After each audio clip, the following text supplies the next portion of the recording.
We'll do, y'all. This is Courtney, and we finna talk about The Passage. The Passage on Fox. Come on Mondays, 8 o'clock. Yeah. And it's starring our boy. He was on Pitch, and he was on what was that show that came out for TNT? Him and the dude that does a whole lot of voices for Robot Chicken. I forgot the name of that show. It had Heather Locklear on it in the last couple of seasons. Him, that. But we all know Mark Paul Gosselaar, you know, aka Zach Morris from Saved by the Bell. But Zach Morris don't go the fuck up, y'all. But yeah, so starring him and starring this magnificent little pretty black girl whose character name is Amy Belafonte. Now, man, y'all, I will know her real name. Probably in the next episode, I'll say her real name, cause y'all, I can't really think of it right now. And so, yeah. So it is based off of a book series by Justin Cronin. I got book 1 and 2. I ain't got the third one. Now, have I read it? No, I meant to read this shit in December so I could get ready for this fucking show, but it didn't happen. So yeah, boom, boom, boom, boom. All right, so we dealing with vampires, even though they don't want to say that on this show. That old vampire genre. Now, you know, listen. Dealing with werewolves and witches, demons, zombies, vamps, and all that shit. You know, there's only so much you could do, you know, to make it scary again. So, cause let motherfuckers say Twilight basically destroyed the werewolf and vampire mythology. And all that stuff. And I could see that. I could see that being that motherfuckers could stand outside and turn sparkly and shit like that. So, yeah. But, you know, I think, you know, it gotten better with, you know, The Strain, which is good. I got all them books, but I only read 2 of them and stuff like that. It was scary. Because them vampires, them motherfuckers were no joke, you know. Except for the master. Now, I ain't gonna knock the master, but the master looked like he should have been one of them Muppets off of goddamn Dark Crystal. My opinion. But, you know, what the fuck ever. And so, we got the, you know, so when that left, cause I think that wasn't their last season last year or some shit like that. And so, I guess they're like, well, we gonna have to find something to fill in that slot or whatever. You know, whatever. So I guess they came up with the motherfucker, you know, this show. Now, when I saw the first trailer for it, I was like, okay, what's good? Okay, also the little black girl, she gonna be the savior and shit like that. And so it kind of reminded me of the girl with all the gifts and stuff like that in that sense and all that stuff. So, you know, and I said, oh shit, there goes Zach. He whooping ass, y'all. I like, all right, okay. I'll give it a go. But I decided that I was gonna wait a couple episodes in. I said I was gonna give it a couple episodes so I could do a binge. And if I like it, then I'll start the reviews. And so what happened? I was on YouTube, and one of my favorite YouTubers, James Caldwell, I saw he had did a review for the first one. So I watched it and all that, and he liked it, and I saw his other reviews for it, and I said, okay then. And you know, and I don't think it's that many people doing reviews for The Passage and shit like that. Which is sad, because you know, more people that do reviews of it, more people watch it, then you know it get, you know, popular and stuff. Cause listen, I'm aiming for this goddamn show to get more than 1 season.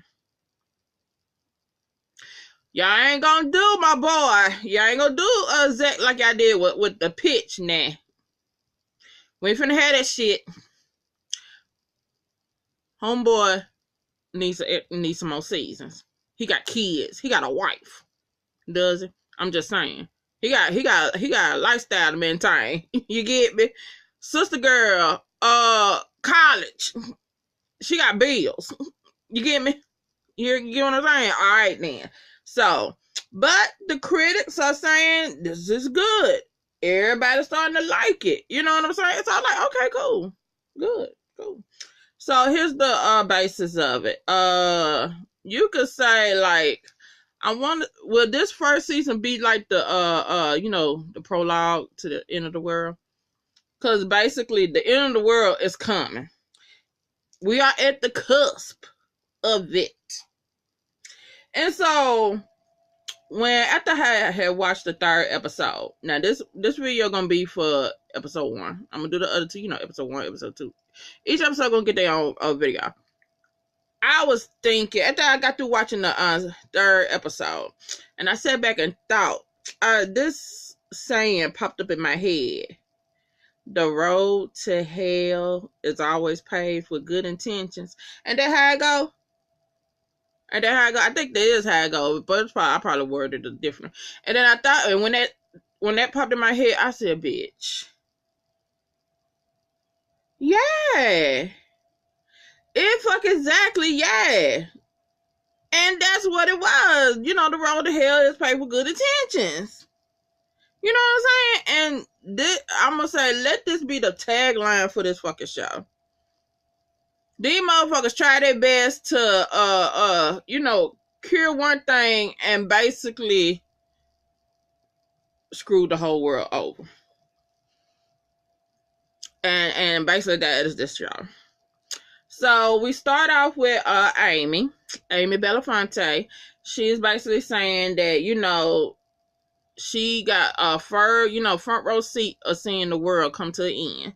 And then, she never believed the monsters until she seen one face to face. And stuff like that. Okay, she is 10. Her mom was a crackhead. Her mom died of a drug overdose. And so she became an orphan. Ward of the fucking state. And so basically, she's the child. She's gonna be the golden child for this. Cause there is a avian bird flu in China is basically wiping motherfuckers out. You eat breakfast in the morning, you catch it, and you die before dinner. And it's airborne. So these scientists off of Project Noah, it's their task to try to find a way to nip that motherfucking shit in the bud. They trying to stop it before it hit American soil. And so they basically saying like the timetable before it hits is 3 months. At the latest, 3 months. So they timetable ain't that fucking long. And so we see this room full of doctors. We see the head doctor, sister girl, Nicole. I done seen her a whole lot of shit. She's so fucking pretty to me. I love her fucking accent. We got a Dr. Lear, who I done seen him on so much shit. We got a couple more other doctors and shit like that, who names I don't know. We got Clark Richards. He's like head of the motherfucking security there, whatever. But he's like a federal agent. He killer, black ops and all that fucking shit. He's there in the room. And so they trying to figure out what can they do to basically find a cure for what the fuck going on. Cause if they don't, shit finna go to hell. Right?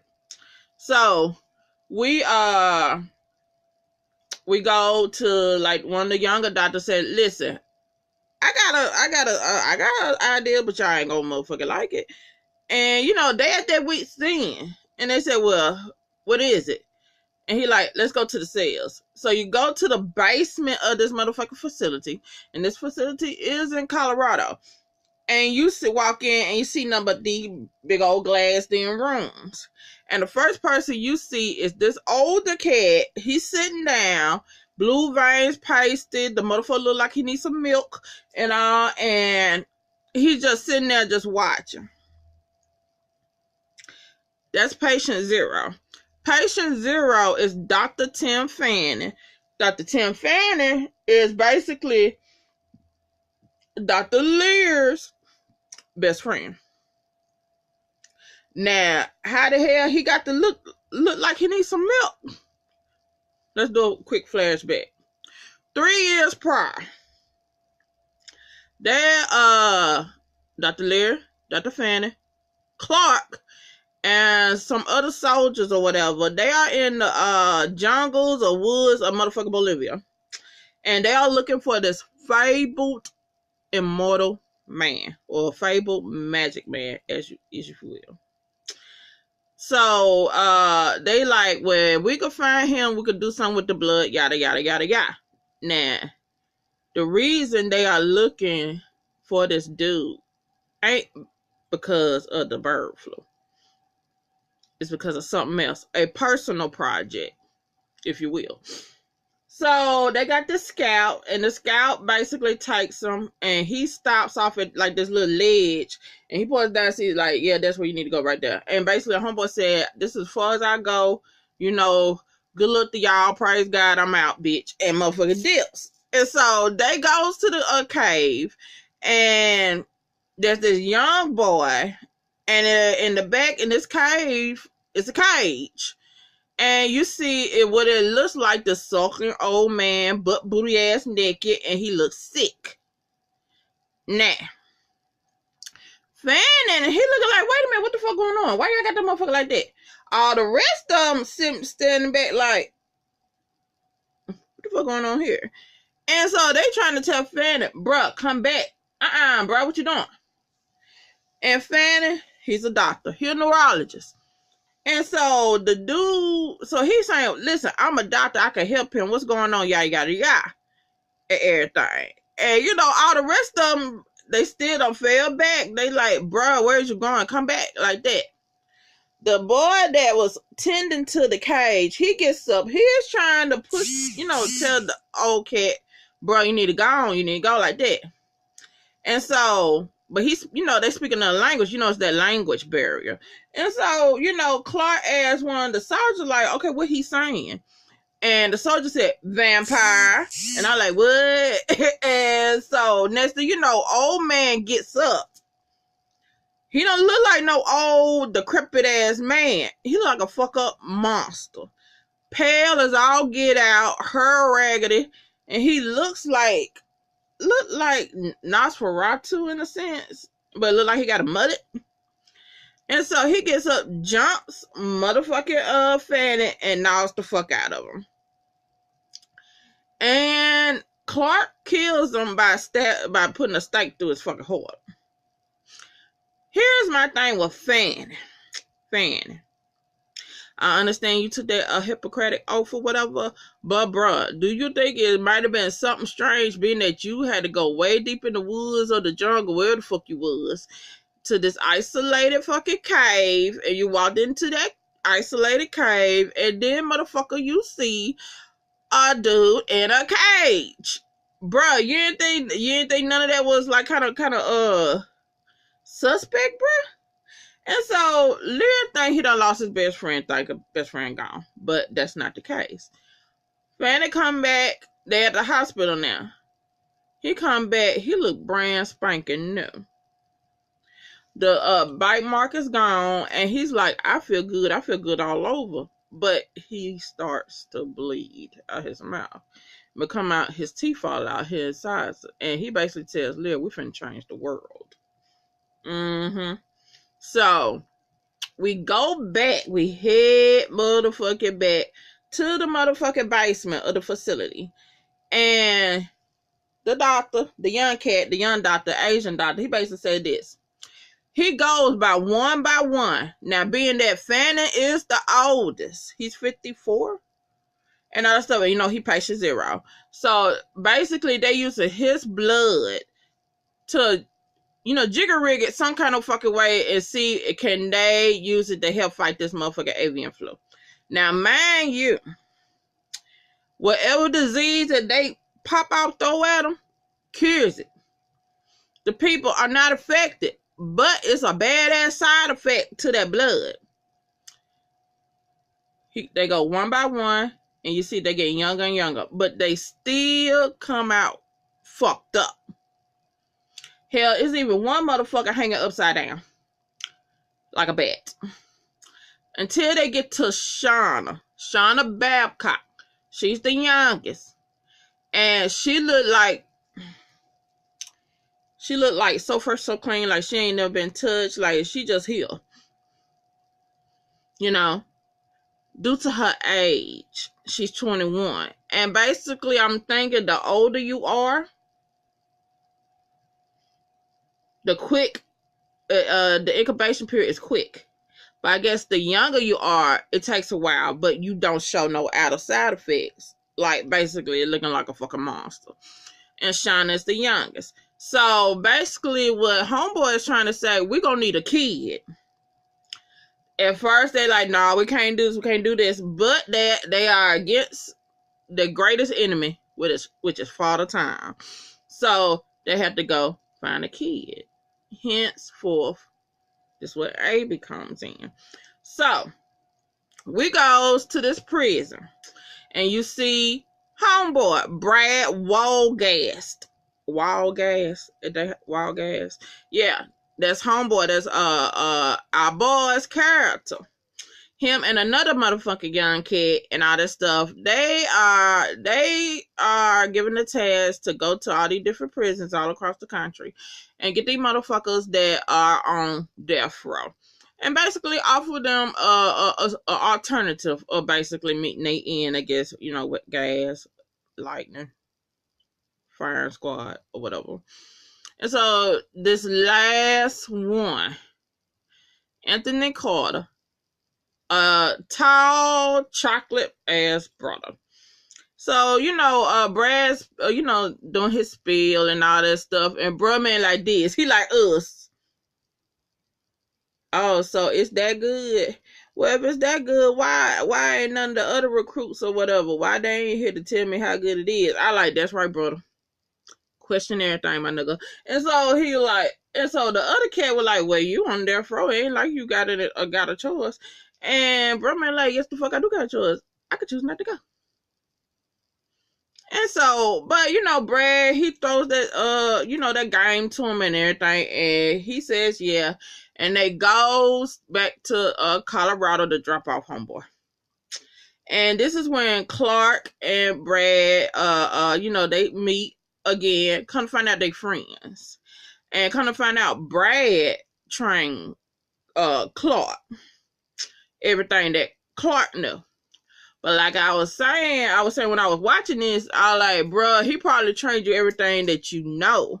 But trust the plus, he didn't teach you everything that he knows. A good sensei always keep one or two fucking tricks up their sleeve. You get me? And so basically it's this. He gives him the task to go get this kid. To go get this new girl. And so, Brad, he said, all right, I go and go. Now, mind you, Brad don't know what the fuck is going on. He don't know shit about the basement. He just think he doing, helping to help fight disease. With these motherfucking basically human lab rats or whatever. And so go find homegirl. She's at a foster house. She fighting this big white girl and think cause she don't touch her shit. Is this book called Wrinkle in Time. And when we find out the Wrinkle in Time was a gift that her mother gave her. And so they fighting. The agents come. And, Brad, the way, listen, you could tell that he was a father. Because certain things that he does, he goes, introduces her to the girl, but he don't stand straight up at her looking down. He gets to her level. So it won't look like it, so it won't seem intimidating. And he talks to her, but as we all know, Amy is smart, resourceful, quick on her feet and everything. And she look at him like, nah, motherfucker. When they bring agents here, you know, social worker, they always bring a woman. So, you know, hunger already, like, people game, like, y'all motherfuckers ain't right. And so the foster mother like, girl, go on, cause you finna go on with these people. And so she gone to go. But her badass Amy, she goes and sneaks out the motherfucking, she sneaks out the damn to the second store and haul ass. And so they go after her and everything. Now young Thundercat, he grabs her, but she's fighting him off. She does something. Did she bite him or something? I don't know, but he bitch slaps her. I like, you motherfucking bug-eyed looking some bitch. And so now people are watching and looking. They say, hold up, why you hit that girl? What's going on? You trying to kidnap that girl? Yeah. And listen, when Brad saw him hit her, Brad jawline, but for tighten like a son bitch. And he said, I know this motherfucker didn't. And so they get in the car. Brad is mad. They driving, but Brad pulls over, grabs homeboy, and bashes his head in the fucking dashboard. And basically says, if you motherfucking do that shit again, I'm gonna shoot you in your goddamn face, bitch. And so he gets out and check on her. And baby girl, she's motherfucking scared. She's terrified. She got every right. But Brad acts gentle with her and all that stuff. And you see why they on their way trying to get to Colorado. That's what happens. Brad bitches the motherfucker of the agent, punks his ass out, you know, makes him sit in the back while homegirl, baby girl sits in the front and all that shit. You know what I'm saying? So that's that. Now we find out this episode that Brad was married. And we also find out that Brad was a father. Come to find out he lost his daughter. His daughter died. And I'm wondering, was it due to disease or whatever? But I'm thinking it was. I think it is. I think it was due to disease. So, yeah, we find that out. And so, what? We go back. Let's go back to the, let's go back to the back to Colorado, cause I want to talk about goddamn Shauna. Is it Shauna and motherfucking Clark and this fucking doctor and Nicole. Nicole, baby, listen. Your man finna leave you, girl. He finna leave you for a blonde head motherfucking vampire, bitch. And I hate to break it down to you, baby. You about to be tossed to the wayside, girl. Cause when I tell you Shauna is motherfucker doing that mind fuckery on that man, the shit is hilarious. I be laughing my fucking ass off, y'all. I laugh my ass off. You hear me? She's putting that mind fuck on him. You know? So that shit is funny. Cause hell, when homegirl, the doctor goes to the house and he's there, and after they do what they do, they in bed together and all that stuff. It look like she sleep, and he wakes up, and there goes sister girl. Sister girl. I'm talking about Shauna, the vampire chick. She on top of him kissing and all that fucking shit and everything. I said, damn, you dreaming about it too? But here we go with the vampire's powers, y'all. We're talking about the vampire powers. And so, it ain't that. Now, these vampires, their abilities is this. They going wrong. They doing like some of that old school shit. Telepathic, mindfuckery and shit. They could talk to each other through the mind and all that stuff like that. And we're going to see that Fanning, which is the head vampire, he has a human, I guess you could say human servant. His name is Gray. And Gray look like he might be autistic or a little bit slow, whatever. But yeah. So they, they fall on the lines of that shit. Okay. So it's just funny, y'all. It's very fucking funny. I'm like, every time I see sister guy say, girl, you done lost your man, baby, and you don't even know it, girl. You don't even know your man gone, bitch. And you don't even know it. And so, now the thing with Lear, Liv's trying to find all he can to do to basically bring his friend back, but his friend is gone. That nigga gone. And from what I was seeing with the episodes, I see about this virus, or whatever, this infection, the vampire's kiss or whatever, the blood. I think it amplifies your personality traits. I really do think that. I think it does that. It manipulates that. Cause from what I see for the second episode, now that stuff, that's what it does. So there's that. Now we get back to Brad and them. So after that whole shit, went down, Brad calls Clark and said, "Listen, shit went bad. Motherfucker saw us. Yeah. I'm finna drop. How about we drop this girl, and every day we find somebody else." And homeboy said, "No, you bring her here." And Brad like, "What you want with her so bad?" Yada yada, and like that. And he said, "Why are you questioning me? Just go and do like I told you, like that." And that Spider Sisters, that motherfucker like, nah. He said, "Why y'all want this girl?" And so he already, listen, I think Brad already got in his head like, something ain't right. It's some shady shit. No, this ain't gonna work. And so while they in Arkansas, he's driving. They done changed cars and all that stuff like that. We see baby girl in the back. She's trying to read, but she look like she about to upchuck. So he takes her out, and she throws up, and he sees about the book, the Wrinkle in Time, and he's trying to know more about her, but baby girl is standoffish, which is only right. And he once again punks out, young cat and all that stuff, which is hella funny, y'all. It's so fucking funny. And so we go, and like they driving, and then she's looking at Bob's Burgers through his iPad or whatever, and it's messages from Leela, his wife, Brad's wife. And homegirl, baby girl, like, you gonna go check and see, you gonna talk or whatever.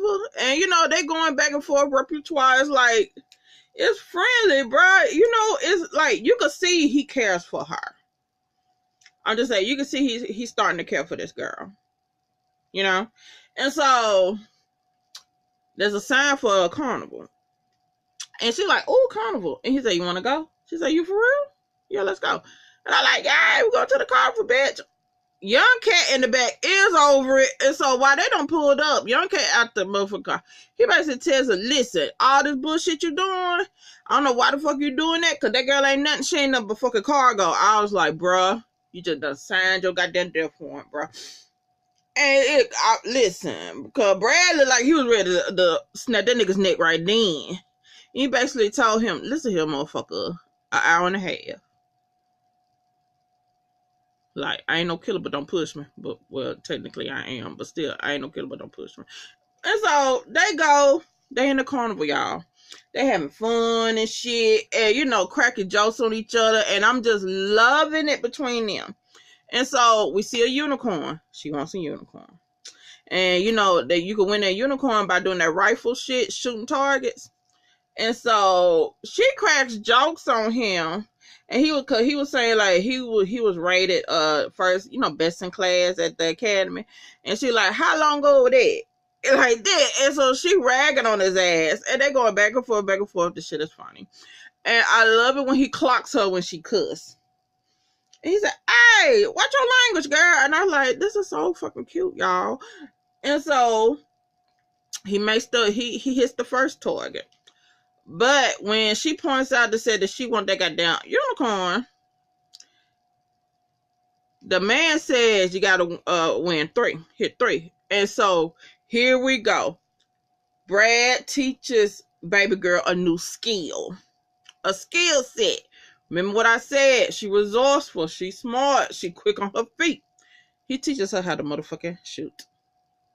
And she hits them 2 things. Bloop, bloop. And just like any proud daddy, he hooting and hollering and all that shit.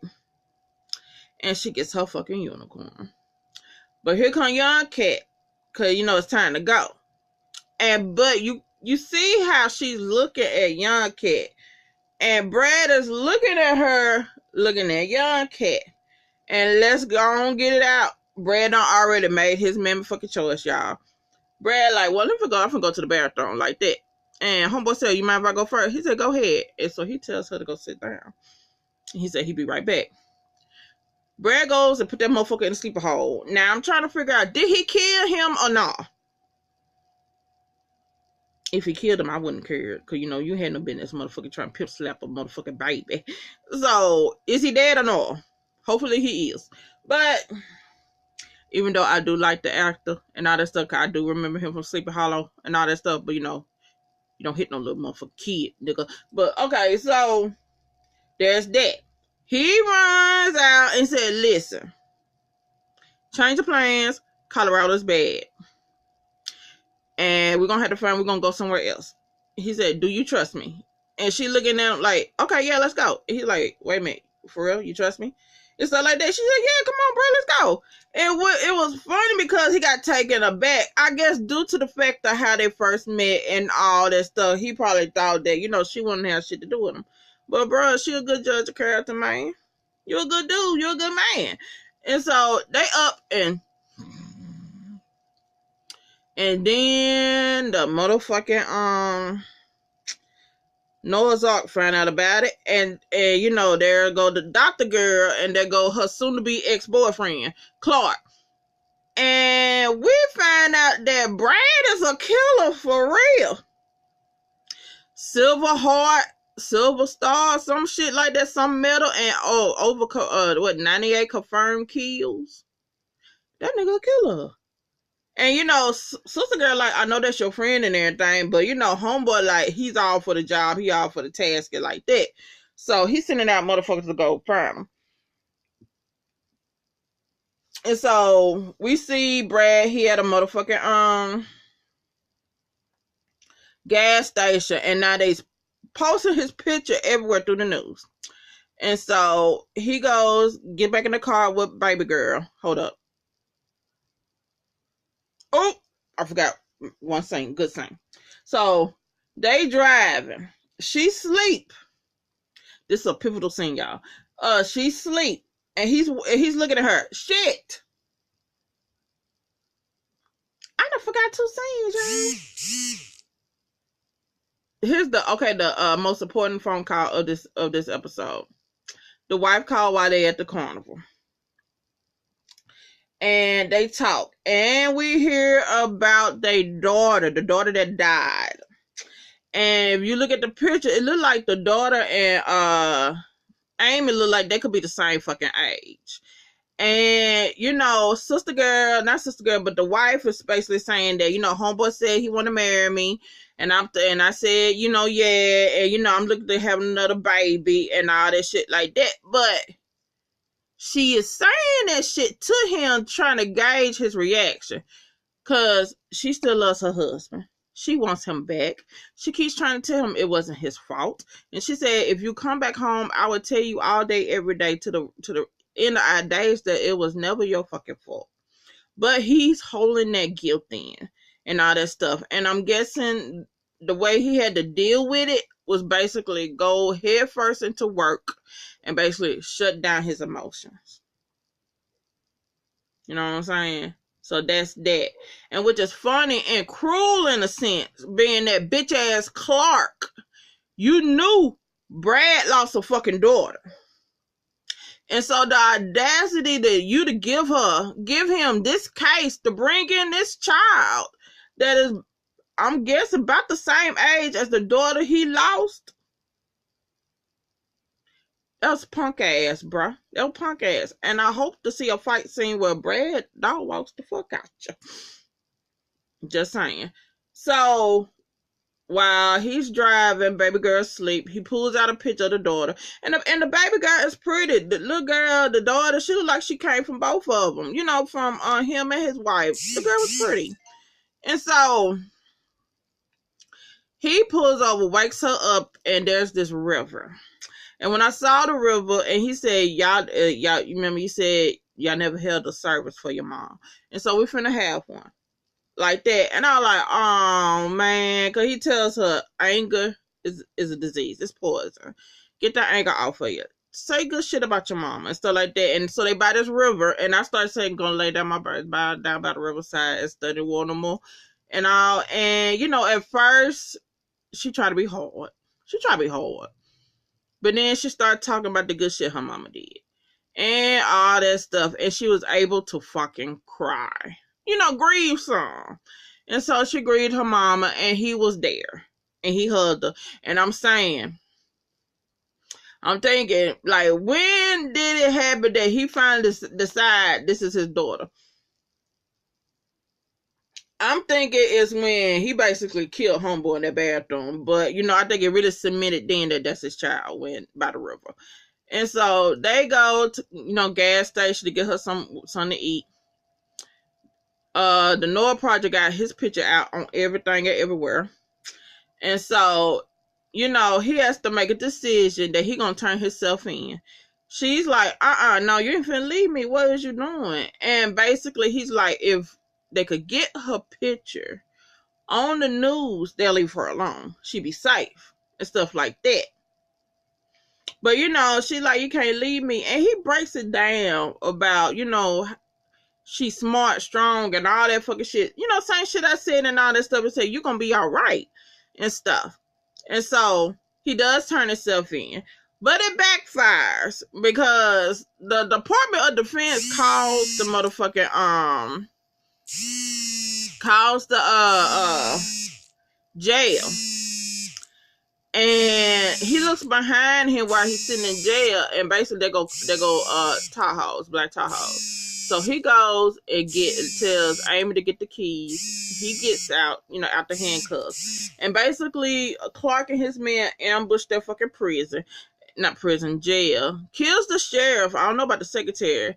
And, you know, Brad is whooping ass, shooting and killing and shit. And then it's like this standoff between Clark and Brad.